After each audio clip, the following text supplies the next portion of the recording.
Hello, America. This is Call of Duty Goddess. Today is March 28th, 2016. I'm at Les Zate's Twitter site again. Hi, Les. Well, a copy of it, anyway. Turns out Les is following me, too. We're besties. Yes. I think we are besties now, Les.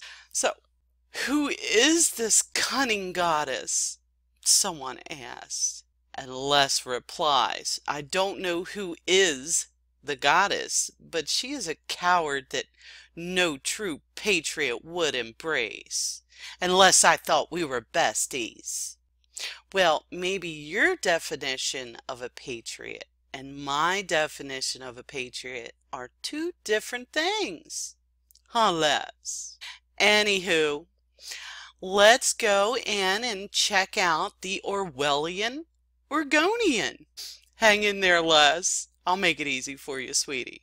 But first, let's take a quick pit stop here over at Scott Callister's Facebook post. You know, Les Zates' wife, the editor of their very, very own newspaper, little hometown newspaper.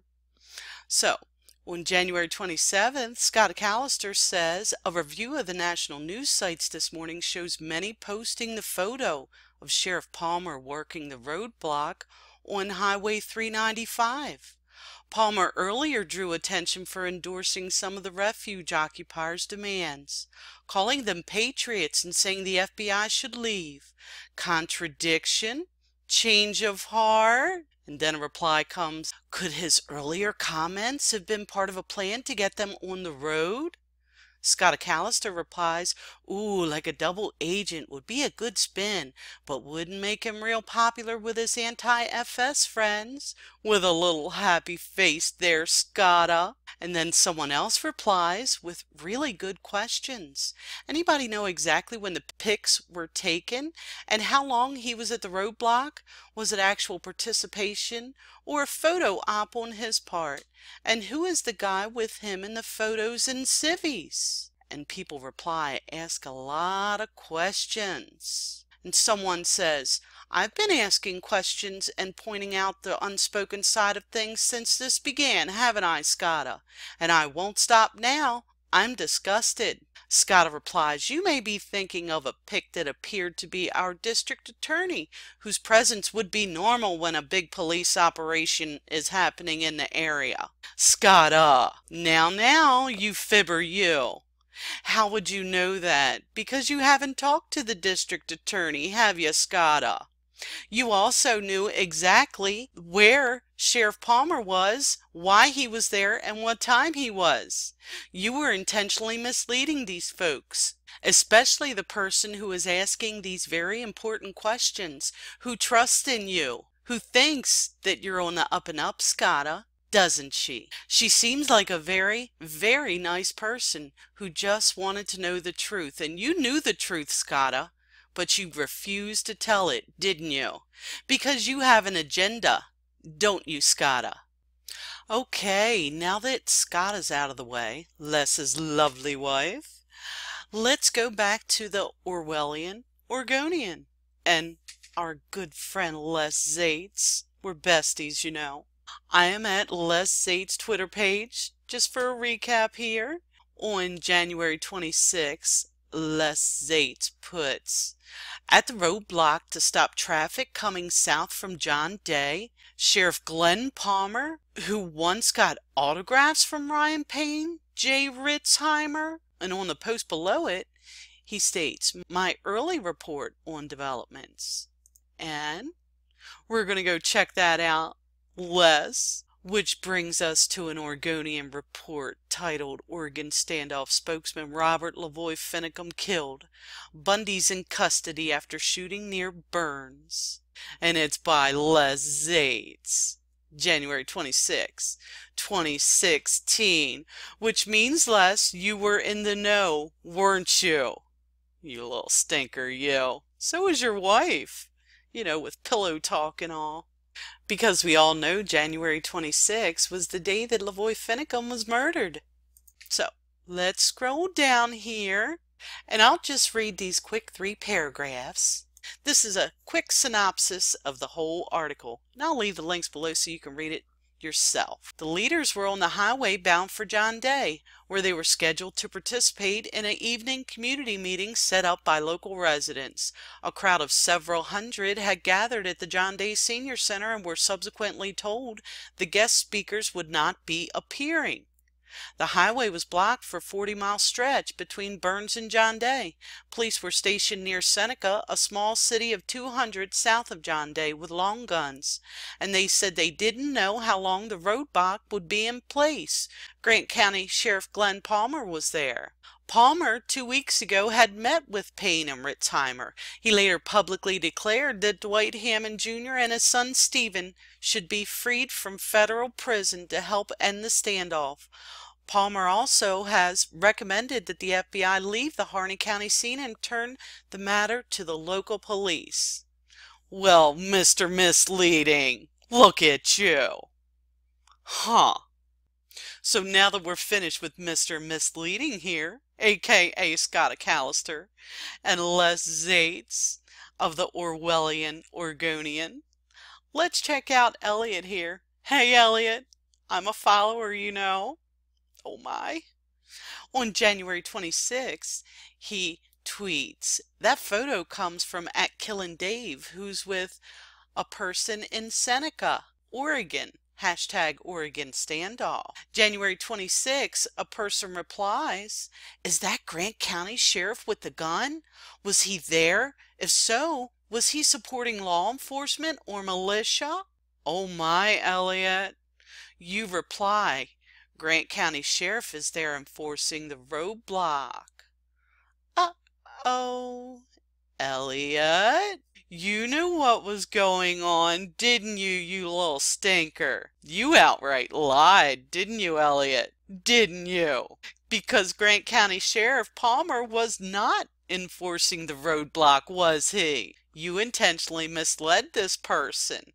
Oh, I forgot to tell you. What they were tweeting about was this picture here. Would you look at that? Sheriff Palmer and the district attorney. Mr. Misleading Jr. there. Aren't you, Elliot? Well, that's why we call it the Orwellian Oregonian. And look at this. Elliot, you are quite the popular person, aren't you? People retweeted this. Oh my. Police at the roadblock between Burns and John Day on edge, heavily armed. Oh my. And look at Sheriff Palmer and the district attorney. Oh my goodness, Elliot. You are such a fibber. Okay, let's move on to some new and improved things, shall we? So let's move on over here to the Orwellian Oregonian. Another article from them titled, Inside the John Day Meeting Where Oregon Standoff Leaders Were Headed Before Arrest. And that's by Lynn Terry. Hi, Lynn. Pleasure to meet you. There's her face. We'll get to know you a little bit more in a bit. This is dated January 27th, 2016. And we're going to scroll on down here to right below carrying on. But first we'll set the stage for the article. In this article, she's talking about the meeting in John Day where the occupiers were supposed to talk. And she writes, but then someone punctured the mood, questioning whether the sheriff had set Bundy up by calling him to the meeting. The room exploded with shouting for and against the sheriff. By then, Palmer had vanished, turning up later at the roadblock along US 395 north of Burns. That's where Robert Lavoy Finicum was killed and Bundy was arrested with 4 others. A series of other occupation leaders in Burns and in Arizona were arrested separately. Huh. Well, Lynn, looks like you're an Orwellian Oregonian fibber too, aren't you? You take your pointers right from your boss, don't you? And with it being the end of March and all, Lynn, you've had plenty of time to update, retract, or change this. But you haven't lifted a finger, have you, sweetums? No, you have not. Look at that. It was updated February 23rd. And nothing else since. And it's March 28th. Would you look at that?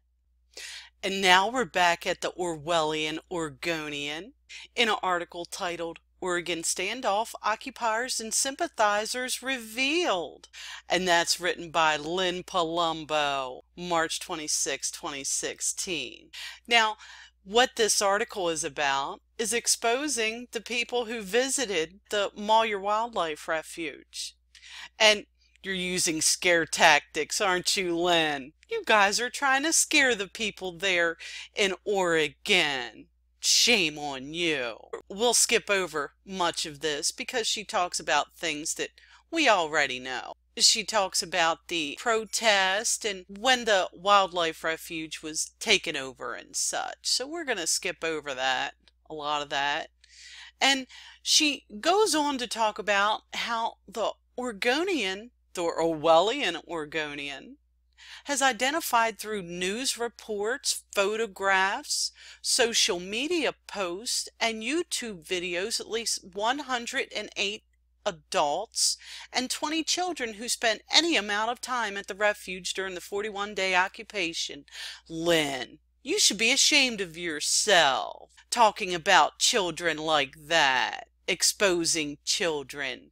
How dare you, you silly goose? We supplemented this information with public record searches, including court documents and property records. Lynn, you're trying to scare these people, aren't you? And she includes this wonderful little map, which we're going to get into here. Let's click on it, shall we? Now, when we click on the map, we see there's a nice map that she claims to have made of all the people here, where they come from in the United States that went and visited the so-called sympathizers. Lynn. And then we go to this map down here, which is a map of the indictments. Now let's just do a little trick here that a friend of mine taught me. We're going to go to this link. We're going to copy and paste this link here. Now we think this is the original link, and it says indicted 640 people here. Lynn, did someone send this to you and you just download it and save it? I'm just wondering there, sweetums. Someone gave this to you. Do you have a friend or a relative somewhere? Oh my, Lynn, your scare tactics are awesome. Just like the Orwellian Oregonian. Oh, and I almost forgot the most Orwellian, if not criminal, aspect of this article, titled Oregon Standoff Occupiers and Sympathizers Reveal. Let's scroll on down here, Lynn. This list is current as of March 25th, 2016. The people on the list represent a range of viewpoints on the occupation and the federal government. They include both leaders of the occupation and sympathizers. Like the rancher from Baker County who brought his family down so his 9-year-old daughter could see the event for herself. Was that a threat, Lynn? Now, if I was that rancher, I would take it as a threat. I certainly would. Or a Burns resident who said he met with the leaders at the refuge to make a more informed assessment of what was happening. Another threat, perhaps, Lynn? If I were these people, oh my, you would have a problem on your hands. So, ladies and gentlemen, that's the Orwellian Oregonian for you. Stay tuned, because there's much, much more to come. This is Call of Duty Goddess signing off, and as always, I've got your 6.